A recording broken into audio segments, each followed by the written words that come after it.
of you might have heard of Denise Minger, who is known for her blog Raw Food SOS and for apparently debunking the China study in a really long article. And she did the same thing with Proteinaholic, which is a book by Dr. Garth Davis. And this was an excellent book. I finished reading it a few weeks ago and I loved it. I liked that there was a different chapter for each disease, like heart disease, diabetes, hypertension, cancer, and he goes through a lot of different studies and a variety of studies as well. He explains the study design and what can be gained from each study.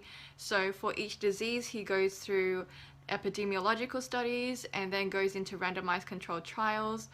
So we get an idea of how a disease develops as a result of consuming certain foods. And Denise Minger wrote an article called Proteinaholic, Is It Time to Sober Up from Animal Foods? A Review and Critique.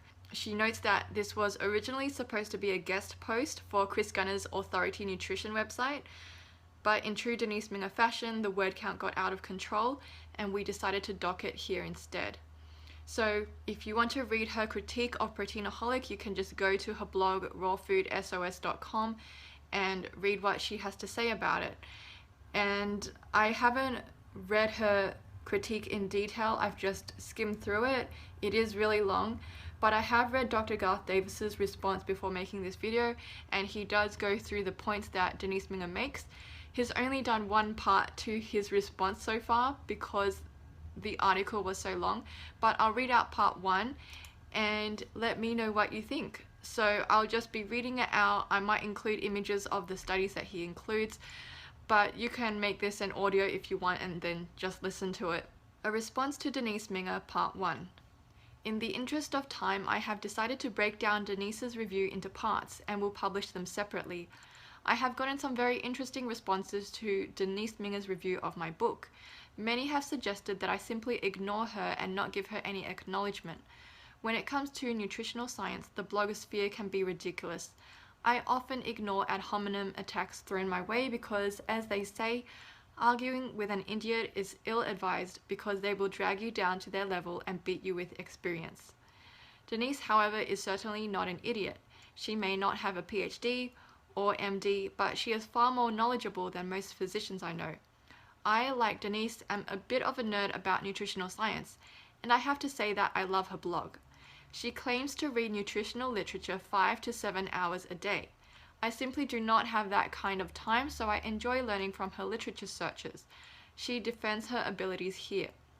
She reminds me of another non-physician, non-PhD blogger who publishes anonymously at plantpositive.com, who, like Denise, does an excellent job of reviewing and synthesizing complex and huge amounts of data in spite of lacking the classic credentials.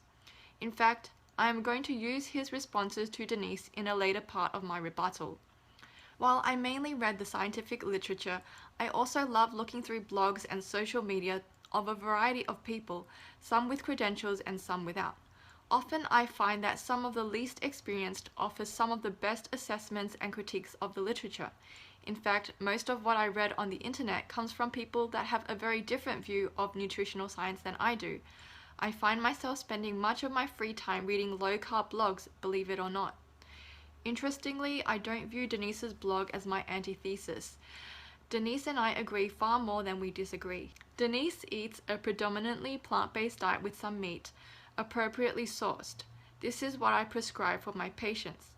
She also bravely spoke before a paleo diet convention and pointed out the benefits of low-fat diets and acknowledged, as I have before, the magic results in the extremes of diet, i.e. vegan, very low fat versus very low carb. While she is championed by many low carbers and paleo followers, her opinions seem not to be rooted in dogma, which I greatly respect. I have decided to go into depth on her critique because I want to be sure I made no crucial mistakes in writing this book, and if I did, I would like to correct them.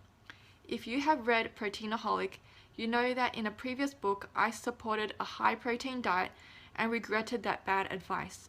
I tried to be as truthful and unbiased as possible when writing this book. I was petrified to make any false claims as I truly want to provide people with the best health advice possible. I reviewed thousands of articles for this book and I knew there would be mistakes. I asked editors and contributing author Howard Jacobson to go through the book with a fine-tooth comb, but the volume of articles referenced made the possibility of mistakes inevitable. In fact, on our website, we included a page for corrections in case my views changed or I found glaring errors. Up to this point, we found few errors, mainly editing and not content. Denise offered the first content-based challenges, and I feel obligated to address them. I also wanted to read her views with open mind to be sure I had not let bias get in the way of good science. Those of you who have followed my work know that I abhor bias in science. In Proteinaholic, I go into details about the role of industry funding in the corruption of scientific literature, but bias does not only come in the form of money. While I am not funded by the big veggie lobby, I have become vegan. In other words, I do not eat animals, not just because I think it is healthier, but also because of the effects of consuming animals on the environment, not to mention the ethical implications of eating meat. It is therefore feasible to say that I am subject to a bias of sorts. I initially changed my diet due to concerns for health. My hope for this book was to share what I learned about the health effects of animal protein. I have learned much about the nutritional benefits of plant-based diets, but my goal was not to make people go vegan. When I counsel patients in my office, I do not let my ethics affect my medical advice. As such, I advise that the majority of the diet be plant food, but I allow for some meat consumption, thereby steering my patients to a diet very similar to Denise's. Shall we begin? I will go through Denise's criticisms one by one in a systematic fashion, but first let me give an overview. I wrote this book after doing an extensive amount of study as to the optimal diet. If you have read Proteinaholic, you know, and Denise agrees, that I did an enormous amount of research. My goal was not to say that protein is not needed, nor was it to say you must be vegan.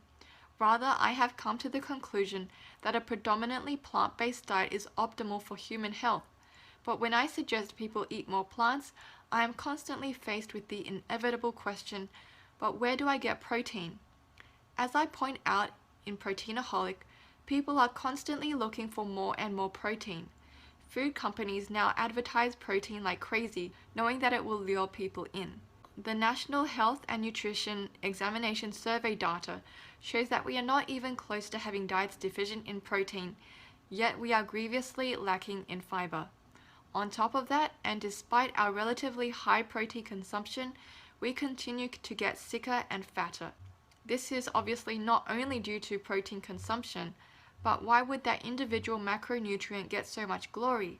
I have mentioned that Denise's lack of experience does not discredit her, but as Dr. Campbell pointed out, I am the first to admit that background and academic credentials are certainly not everything, and many interesting discoveries and contributions have been made by outsiders or newcomers in various fields. On the other hand, background, time in the field, and especially peer review all do give a one-of-a-kind perspective and insight that is, in my experience, not attainable in any other way. To take it even further, experience in a clinical setting is the real testing ground for any nutritional hypothesis. Even the most respected PhD researchers often miss the forest for the trees. I wrote this book because I had extensive experience treating people suffering from obesity and diseases of Western civilization. I have used low-carb, high-protein, ketogenic diets extensively in the past and still use them today prior to surgery. I have seen how people respond and how often they fail. My reputation depends on success, and I have seen the huge benefits of a plant-based diet and the amazing successes my patients achieve when adapting a plant-based lifestyle. Patients who heed my advice have incredible weight loss, but you can lose weight on any diet. They also have incredible improvement on markers of disease, but you can see this too on many low-carb diets. But here's the thing. As a doctor seeing real patients, there's more to the story than just numbers. My plant-based patients lose weight more easily. They aren't hungry, they don't feel deprived, and they radiate a vitality that can't be reduced to lost pounds or A1C levels or lipid profiles. So you can imagine my utter frustration when I give someone a plant-based diet, not vegan, and when they come back and their diet log is filled with the same old meat and dairy. When I ask them why they chose beef jerky as a snack instead of the suggested apple, they invariably respond that they need to get their protein. It was my daily experiences in the real world, treating real people, that led me to write this book. Denise seems to lose this narrative theme throughout her discussion. At first, I was quite impressed with the depth of Denise's research. However, I came to find that she was recycling many of her previous blog posts. She has a limited number of boilerplate rebuttals to common arguments pertaining to different dietary lifestyles, and she applied these, often out of context, to her critique of Proteinaholic. As a prior raw vegan, she has researched the common arguments, both pro and con, about paleo versus vegan diets. In her review of my book, she seems to gloss over much of the book and focuses only on those familiar arguments, recycling her canned answers from prior blog posts. Each of the disease chapters in my book was written according to a precise formula. I first wanted to see if we can take a disease process, for example hypertension, and see if there is epidemiologic evidence as to the effect that animal protein may have on that disease process. As Denise loves to point out, correlation is not causation, but I tried to show that there was not just one study, but multiple epidemiologic studies that would demonstrate the relationship, suggesting that where there is smoke, there is fire. I would then try and establish a mechanism of action. In other words, if I found that population studies show that people on a plant-based diet tend to have lower blood pressure, I would then have to prove that there was some biologic mechanism at play that can explain such an effect. So in the hypertension section, I showed several epidemiologic studies, then followed with evidence that fiber can reduce blood pressure and that glutamic acid, abundant in plants, may lower blood pressure. I followed up by sharing the results of randomized controlled trials to test the theory that the delineated mechanism did in fact explain the epidemiologic results. I also emphasized in the book that no single study can support or debunk a hypothesis.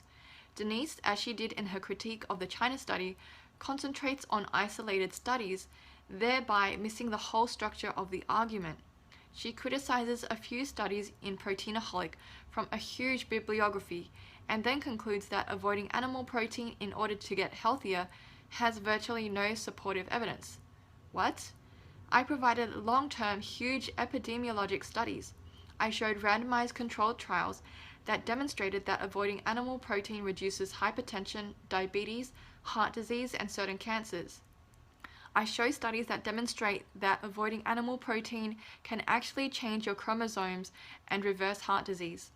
My thesis was not built on the dozen or so studies that Denise highlights, but rather on thousands of scientific articles that address population studies, basic science, and randomized controlled trials. Did she miss all of that?